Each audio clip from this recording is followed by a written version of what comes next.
Hello friends, I'm continuing the series where I'm building a backend APIs using AWS Serverless or AWS Lambda using Rust.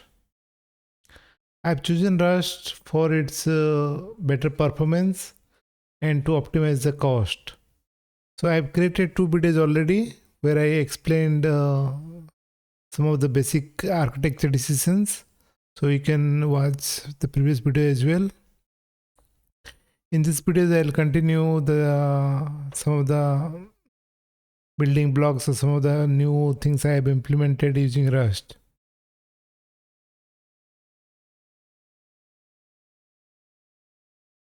This is a router, whatever I will explain you in detail.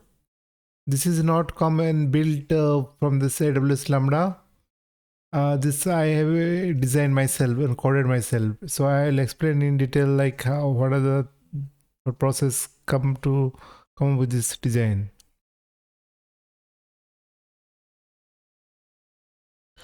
So these are the first few imports and these few internal modules I've added. But the main entry point is this main function.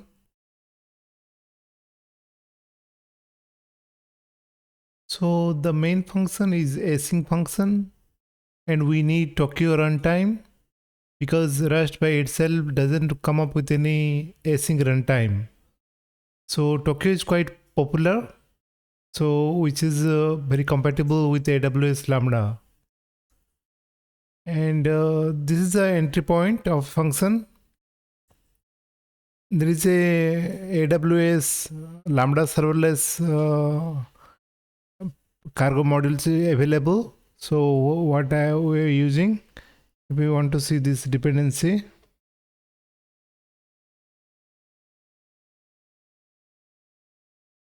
these are few dependency I am using.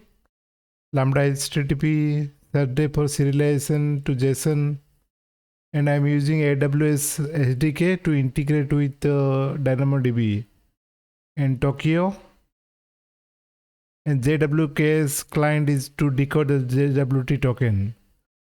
And this is the time module to deal with the date and time timestamp.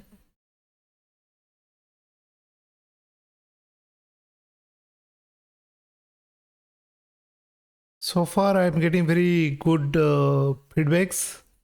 In terms of its cold start, it is around 200 millisecond, and the execution is around 30 to 40 millisecond. And memory usage also is reasonable. It is like memory for one function is taking around 15 to 16 megabytes. So inside this run function, this comes with a service. This is a standard signature you have to use. And this handle function I have written. So Lambda HTTP convert the request from different endpoints. For my purpose, I am using functional AWS Lambda with function endpoint or function URL. And more traditionally, AWS Lambda is used in conjunction with API gateway. So in case if you are trying to use API gateway, this will also work fine. But I am using directly AWS Lambda with function URL. And there is nothing to return, so that's why it is void. And if there is any error, it will propagate with this Lambda HTTP error. So I have created my own custom error structure where I define my own error code and message. So for most of my internal function and error handling purpose, I'll use the custom error handling, which is very simple. I'll show you in few minutes.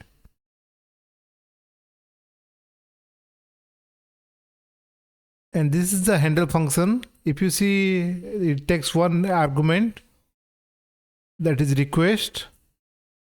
This request is Lambda HTTP is this particular crate is creating this HTTP request, and it is quite easy to use it.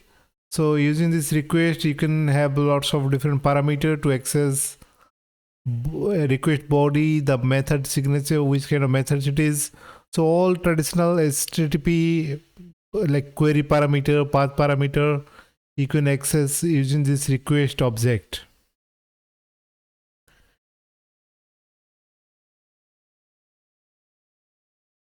And this handle method is expected you to return result into this IMPL of this trait. This is wherever IMPL is used, this can take any concrete type which implement into response. This into response is a type. Interestingly, they providing some kind of IMPL for string, so you can return the string. So it is compatible and it will be returning as a body. And you can also return star. You don't need to convert it to string in case you want to return a simple string. But very important aspect, and we are going to use like it already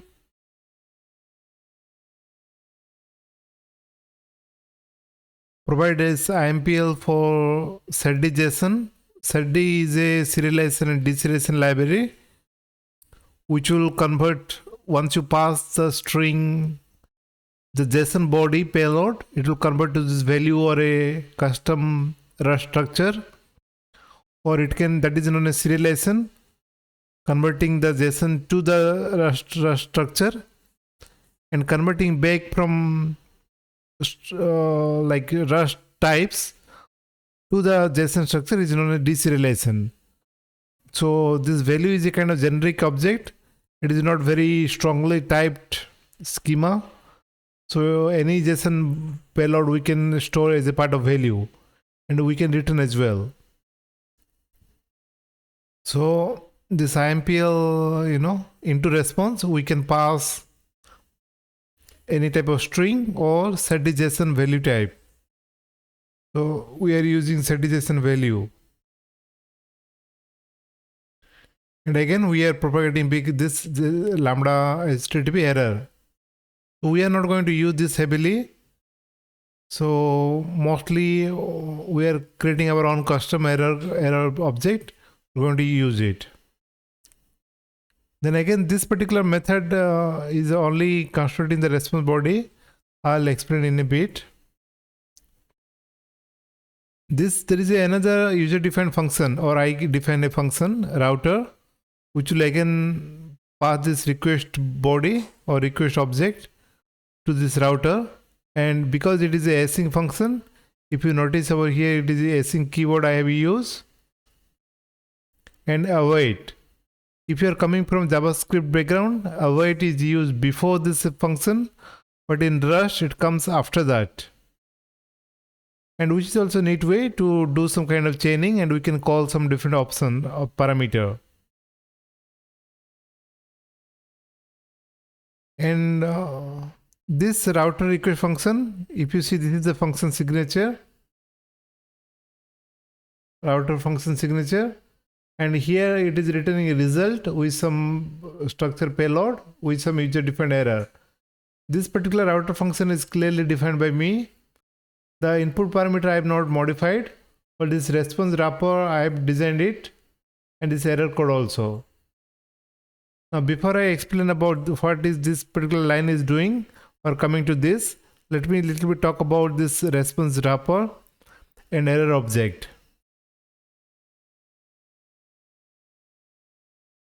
I have created a model.rs file. If you see, these are the files. I'll one by one explain you in multiple time. This model.rs for all the types, whichever I need it. So currently I am storing into this model.rs. Maybe in future, if the complexity increase, I may try to separate it out. I keep on doing refactoring, but for the time being, all the struct I'm storing into this model.rs file.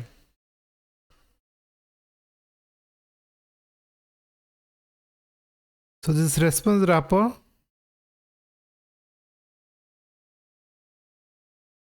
contain two fields. One is status code and one is body. This body is a JSON object, whatever we want to return to the client whenever somebody making a GET request, POST or PUT. So this body will contain this JSON payload, and the status code would be the code like 200 for the successful or OK, 201 for the created, and 400 for bad request, and 500 for internal server error. So this is like convention I'm following. And also if you see this error code, here also we have a code mention, code and message. This is not JSON payload.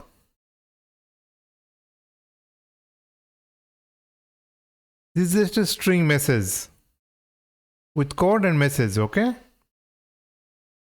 And this code also I try to be consistent like with the HTTP error code, because that is the standard. All the if it is error, I am trying to return 500, or if it is a the request not found, then 404 and so on.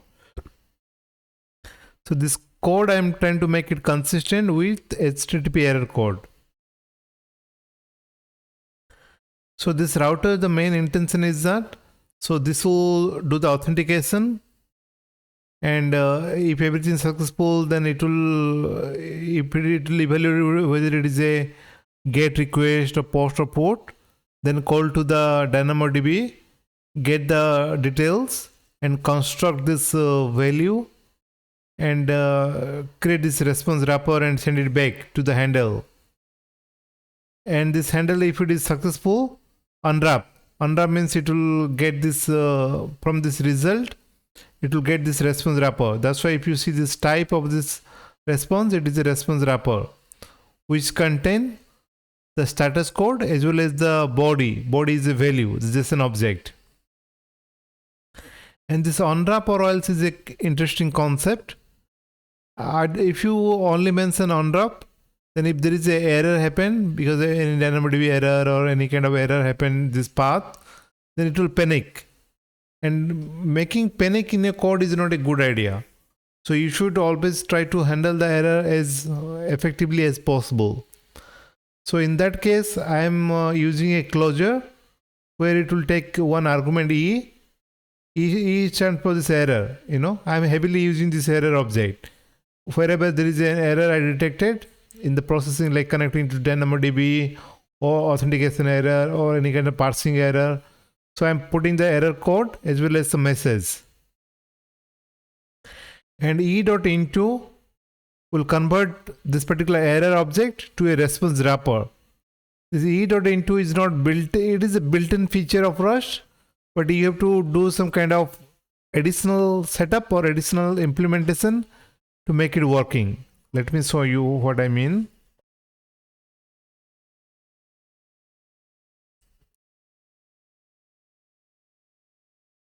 Yeah, this is a bit important advanced concept. Just to enable this into to appear, there is a into trait and there is a from trait. It will convert E error to response wrapper. Okay.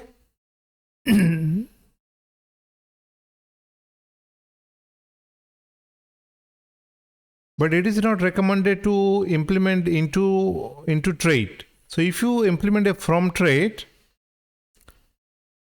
like from trait for this response wrapper, so it will automatically convert from error to response wrapper, or error to response wrapper, it can convert it.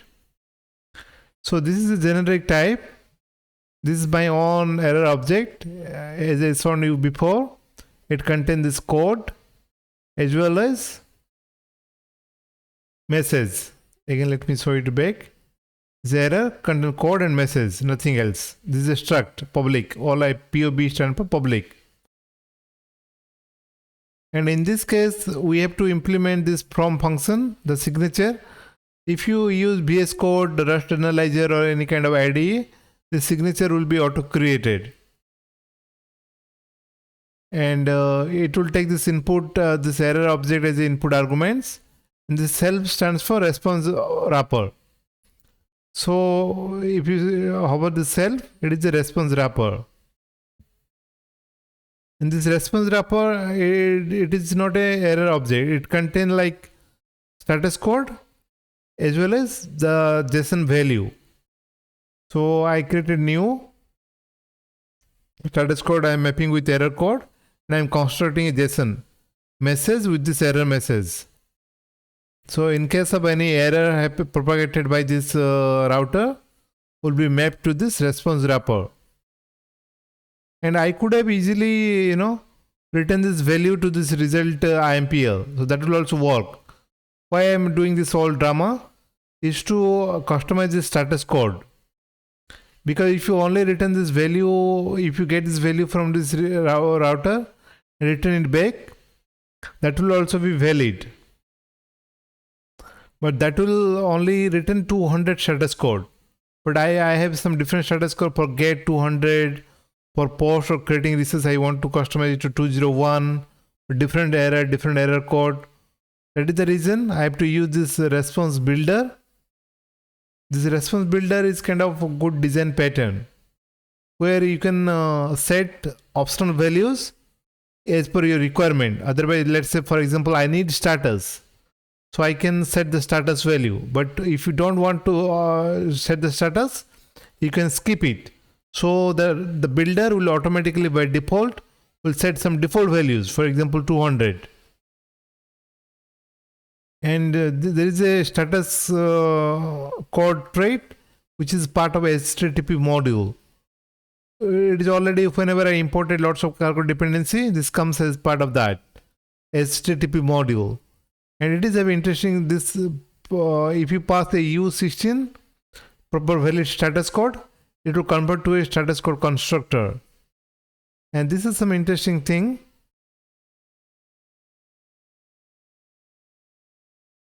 Yeah, if you notice over here, this status code macro, all the status code, valid status code as part of HTTP specification is provided, the number with that actually the continue or like all this messaging as well.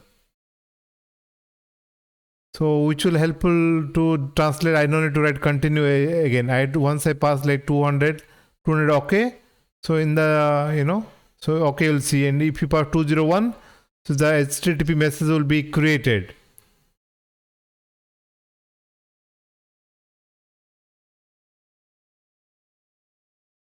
In the postman, if you can see, this 200 is the status code and okay is the message. And I don't need to explicitly set this message. Once I set this status code, it will be auto inferred. And to one more example, I post request. This HTTPS, this host is like function URL. And this is the path. This is my payload which contains this ID. I can change this number, some title and tags. So once I click send, this is the JSON payload, not created, and 201 created. This created message is auto inferred once I set this status code 201. And if you see this get request, the newly created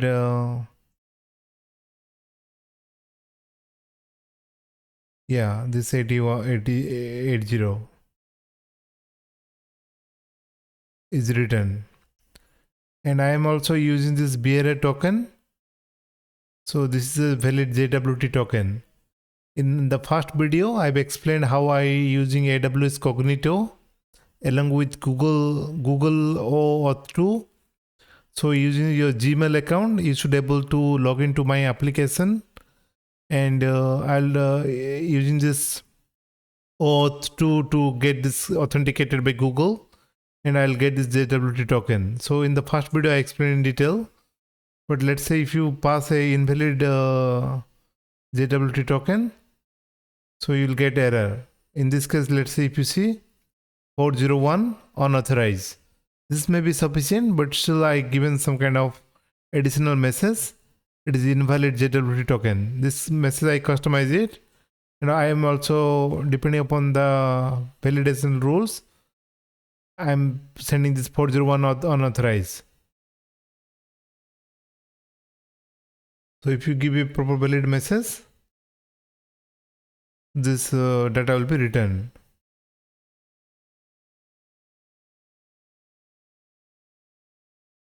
So this handle is very simple one. This is the standard signature. It is expected. The framework or a Lambda HTTP is expecting like IMPL into response and this particular error type. And this router, I've created it, which I'm passing this request object, but the signature I have defined myself. The response wrapper, which contains the status code, as well as this setDJSON value as the body. And error code, this is like custom error, which contains this code as well as message. And this, whatever the code I'm using, I'm not using any client and any specific different error code. I'm trying to use this HTTP error code, so it would be easy to map and pass it on.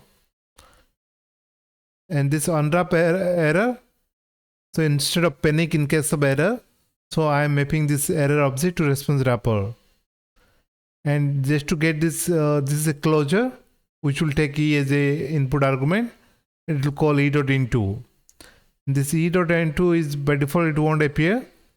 You have to implement this from trait as part of standard library with this error object. Then you have to implement like what are the parameters you got for error, how you want to construct your response wrapper object. Then you can make e.into. This is very important, simple but important trait, which would be good, give good developer ergonomics. I like this shorter syntax. Here also I could have constructed. It is up to you, but e.into looks very cool. And response builder, I construct status, body, expect. If it is unable to, if you are not passing this body properly, it is unable to construct this, but very unlikely, but this will throw in a panic. So it will throw some message, but this is not very user friendly. Maybe in future I'll customize a bit. So this response body is part of this HTTP library that you can return. So this is a response body also is a concrete implementation of IMPL into response. So it will be more compatible with that. Okay. So this is the glue code of handler. Now let me explain about this router part. See, in this case, I have done this is authenticated because I am not planning to use for the temporary, or I'm just evaluating myself. There are multiple ways to do that. If I could have used AWS API gateway, so I could have used custom authorizer, and I could have authorized this JWT token I received from the client with AWS Cognito. That is one very good approach. But introducing AWS API gateway is additional headache, or it may cost some additional money. It has its own benefit, but I want to keep it very lean and thin stack and optimize the cost.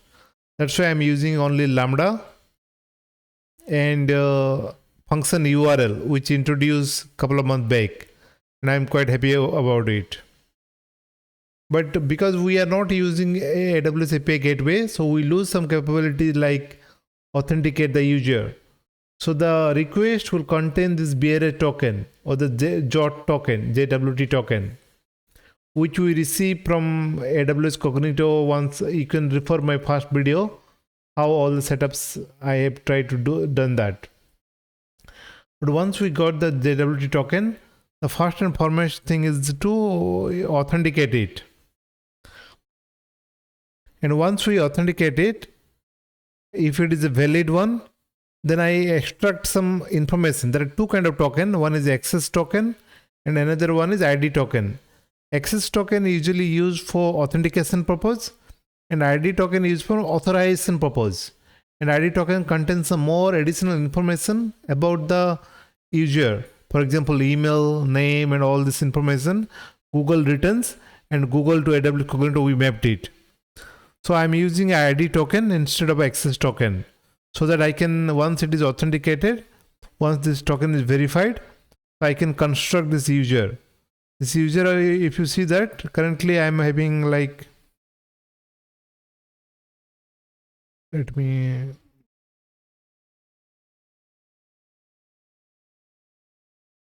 go to the model. This user is a very simple one. Currently it contains email and given name. Given name is kind of full name, and email is just this all we receive from this Google email client. Once user login into that, so we can access that email and name from the Google Jaw token. So this edge authentication is not very secure at this moment. It only, because the Jaw token are base 64 encoded, it is quite easy to decode it. But in future I may want to do some more better way to do the authentication. Currently I'm just decoding. I'm not making sure this token is valid or not. So I'm not doing any more safeguarding at this moment. This is just to make end-to-end working. So later I'll try to make it more tighten control or make it more stricter. So this is like the edge authentication method looks like.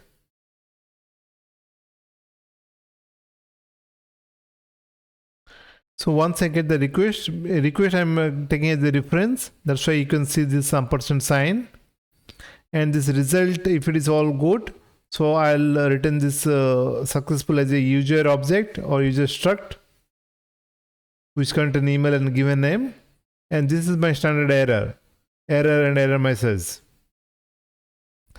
And I'm trying to use most of the time if let wherever I feel like. But if you want to extract this error message, or if there are multiple choices are there, then I use match pattern matching. Because this if let is used because this all this kind of getting the any properties from this header and all this thing will return an option. So to doing unwrap is not good. To get the value using this unwrap, so that will throw a panic error. So panicking error, you may not get some good error message. So first thing I'm doing request.headers because I want to access this authorization header properties. If you see here, this is a header. So all this header you can access, but I'm more interested into this authorization key and this bearer token. If you see, this bearer is a common word, is a prefix with the JW token, and they both are separated by a space. So first thing I'm trying to get the authorization token, and I'm storing into some header value. This is also a reference. And if the authorization header is not passed, so I am constructing an error.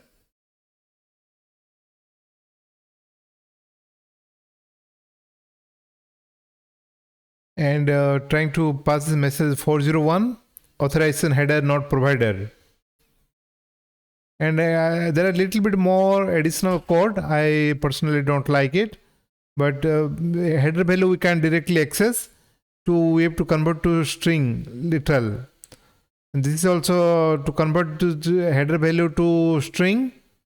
We have to call two string methods, and that will also return a result.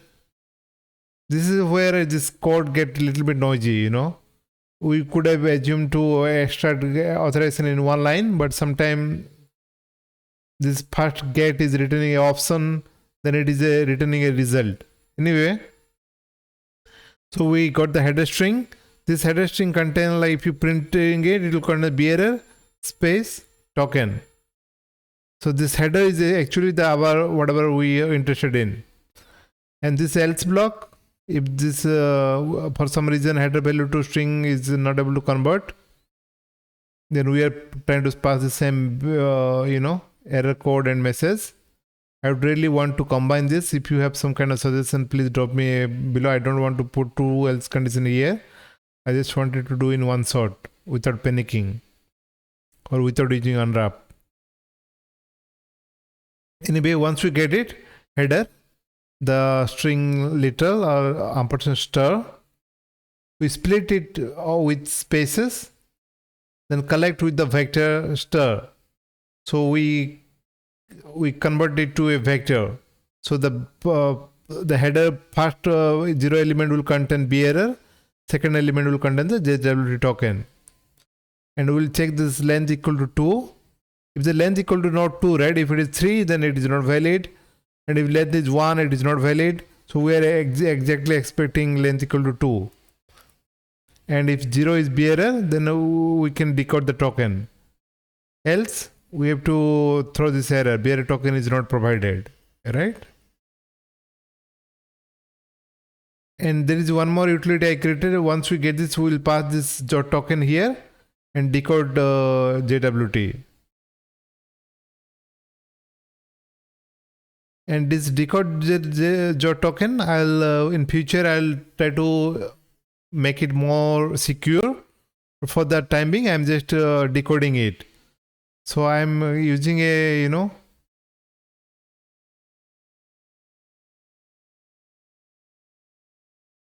dependency of create JWKS client 0.2.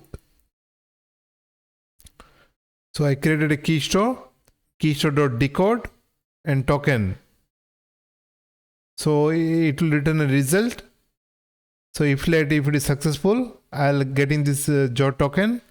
If it is fail, I'm returning this message. And once we got the jot token, it contains, like in the previous video I explained already. I am not going to explain today again. So jot contain like header, payload as well as signature. So I am going to access this payload, and I am trying to access this email. Here also, if the email is not available, the email not present, and the given name is not present, given name is not present in jot token.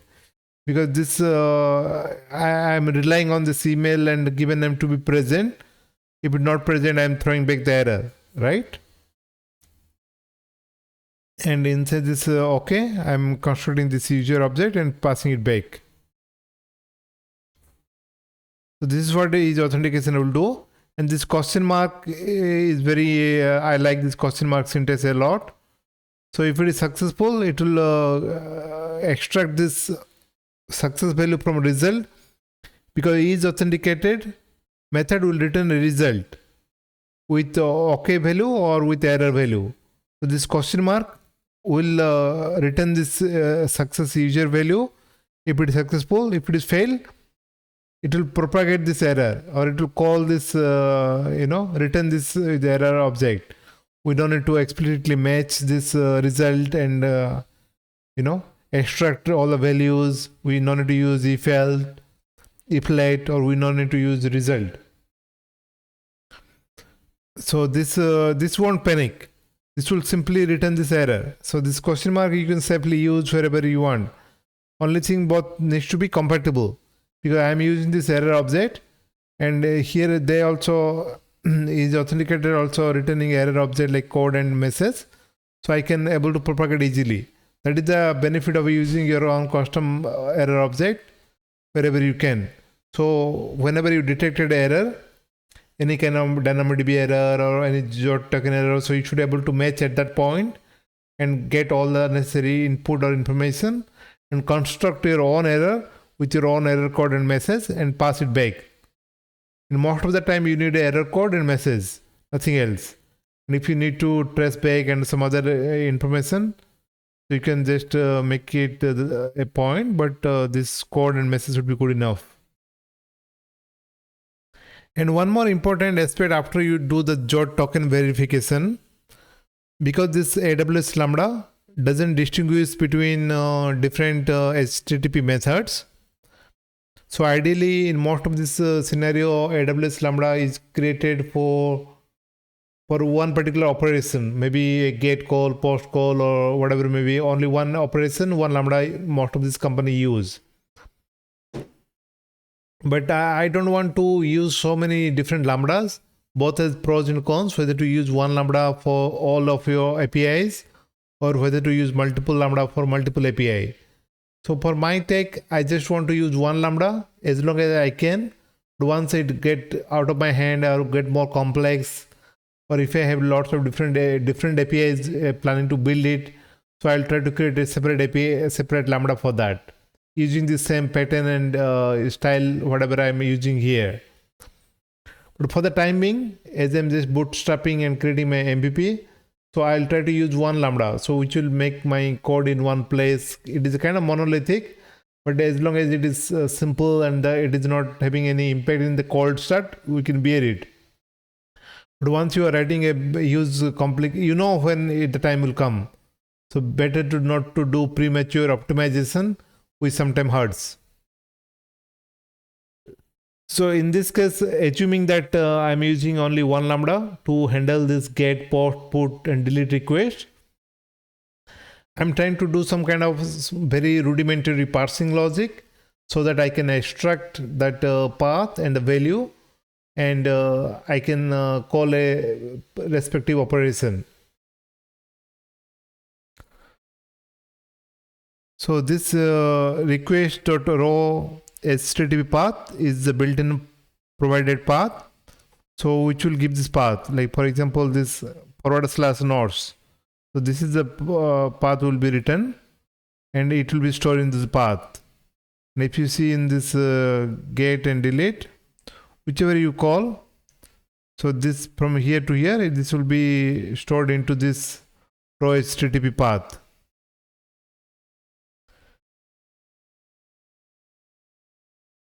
So I'm not decoding the path at this moment. I'm passing it to the corresponding function, and I created some utility. So inside each function, I'll try to evaluate the path. But in this case, this request.method is a reference. To dereference or to get actual value, I'm using star. Star is a dereference operator. So request method is a reference, and to get to actual value, I'm using star. Star is a dereference value. And these are the standard methods like get, post, put, delete. There may be a couple of more like option, patch. I'm not using for my purpose. So I'm using like underscore here for any other method what I'm not handle. So I'm returning error with error code like 405, method not allowed. So if you pass like let's say head option, and if you click the send, 405 method not allowed. Okay, and let me come back to get. So if I do get, so the value will be returned. So here I am calling this get, post, put. This is my all user defined function. I given certain simple name. Get, I pass this path and user from this dot token, path from this value and user token. And this is also a async function, await. And again, this will return a result. So result, so I'm just this question mark will extract this the value.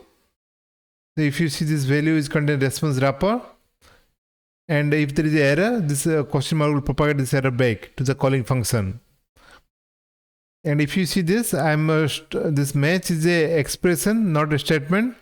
The difference between statement and expression is that in most of the programming language like Java or JavaScript, the if block is a statement. It will execute code, but it won't return anything. But inside Rust, everything is an expression. Means you can inside pattern matching match, it can execute certain code, but it can also return some value, and you can capture those value in another variable. But important thing is that like all methods should return the same type. Get, post, put, del should return the response wrapper. Okay, and in case of error, which you can return error as well. So error is a separate path. So you can panic, or you can do if you not sure, you can write a to-do implementation, to-do macro, or you can return error, but you can't return different type for get, post, and put. So all must return a response wrapper, and this response wrapper is my own struct.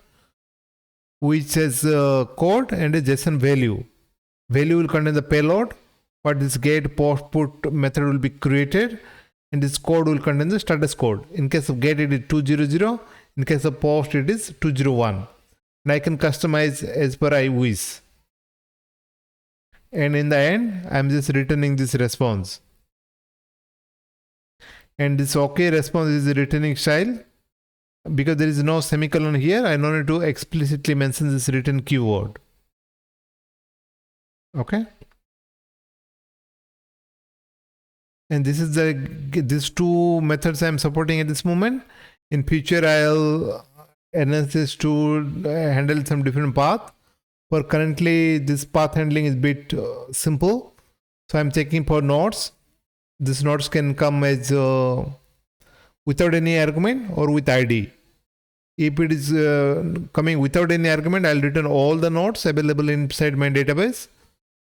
Or if you pass the specific ID, I'll return only that one. So this method will take two arguments like path, and I'm not decoded yet. This path may be correct, may not be correct. So this get method may handle it, may not handle it. And this user is helpful for calling to database, and only it will mostly I'll extract this email information. Based upon email, I'll go to the database and get the information related to that email only, because two users have two separate email. So based upon that email, I'll try to get specific to that particular user. And this response wrapper, like code and body, and this error handling. So next, then this is the one important function. Utils parse path. So I'm passing path. So I'm parsing the path. Let's see what's inside there. So this can contain, this is a path it will take as input. Okay, and it will return a path parameter, and path parameter is a enum type. This enum, I can create different variant of enum, different types. For example, what are the supported type I am having? So this I created. This nodes, if there is a /nodes, yeah, I supported that, I put the nodes. And this enum inside struct can contain value as well. So inside the parenthesis, it contains the value. Option string. So for example, get request, this get request, there is no value, so I'm not going to store any value, so it would be none. But for this particular get request with some ID, so this ID will be stored with option with string value, the data or the ID. So this pass function will do exactly that. Then it is very simple. I'll split based upon the forward slash and skip the first path, because the first I don't worry about this particular forward slash, because I'm more concerned about this data and ID. Then I'll convert to a vector. Okay, this vector will contain this path and ID, or if there is no ID, only nodes. And path, I'll get a 0 index. This will contain nodes. So this is an option. So I'm unwrapping it. If there is a value, if you pass in this properly, nodes will be stored here in the path key. If there is no nodes, or if you are not passing just simply forward slash, then I'm just converting it as an empty array, empty string, because I don't want to panic at this stage. So by default value, I'm putting as empty string. So this path key, this again I'm using dereference, because I am a bit scared to use 2*. I really bit uncomfortable. Whenever I see like 1*, I am fine. Whenever I see 2*, it really scare me a lot. But anyway, once we use like star, even though it is a 1* or 2*, it will get this string value. So if it is not, so execute this code. If anything else, like written this unsupported. So in future, if you are planning to support some other path like shapes and other thing, I'll keep on adding here. So I am trying to access this first index. Good thing this you won't panic if there is no index is there. So if it is there, then this block will be executed. If let some path ID. Path ID will contain this ID value. Then I am constant is nodes.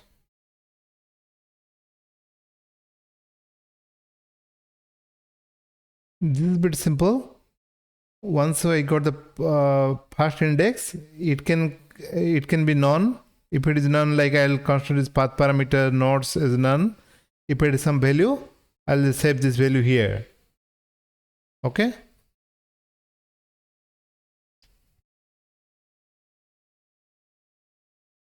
So I got this enum utils or parse path parameter. It won't throw any exception here. That's why there is no unwrap or no question mark or there is no result. So it may, if there is it is unable to parse it properly or it is not able to get the desired thing, currently it will return non-supported. Means you are calling a get method, but I don't know which URL you are looking for. So I am returning an error like 404 not found because this is the URL I am not recognizing it. Like saves, post, comments or some unknown, I don't recognize it, right? Like this, if there is a data, I am calling this Dynamo DB nodes. There is another module, get node by ID. I am passing user and ID. And this will also return this body with value. See, this is not DynamoDB doesn't care about the response wrapper. If there is a data, it will return the value. If there is no data, it will throw this error with the same error code. And this is get not by ID function. So user is you will fetch this email address ID. You will get this not ID. Based on that, it will query it. If you need all the nodes, so you get nodes by user and await, that is also a async function. So this will also return a body if this is a value type. And this question mark is to provide the error. And not supported means this returning error code.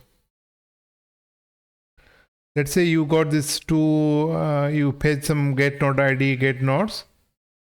So you construct this response wrapper here, passing 200 body. All this get request, if there is successful, I'm passing 200 body. If it is failure, it will propagate back here and the error handling will be done later point of time. And in the next video, I'll explain more about like DynamoDB integration, how I am using AWS SDK for DynamoDB, how I am initial as a client, and doing some DynamoDB design concept. But hope this will be helpful. And if you have any comment or any scope for improvement, let me know. This is work in progress project. So as I'm progressing, I'll improve and refactor the code. And I'll explain you as I go progress on this. Thanks very much for watching. Have a good day ahead. Bye-bye.